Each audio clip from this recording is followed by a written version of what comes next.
Hello everyone, welcome back to another video. Today I'll show you Uphold Withdrawal Not Received What to Do 2026.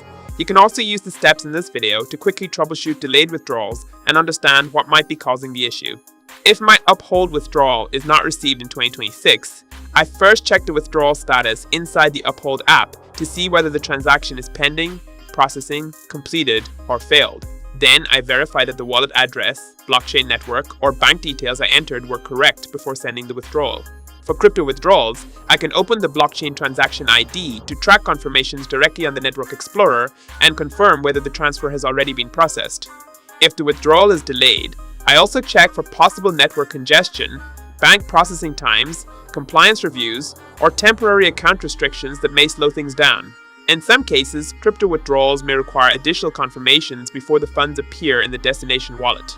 If the withdrawal still does not arrive after the expected processing time, I contact Uphold support with my transaction ID, withdrawal details, and screenshots so they can investigate the issue further and help resolve the problem. If you found this video helpful, don't forget to like and subscribe. Thanks for watching.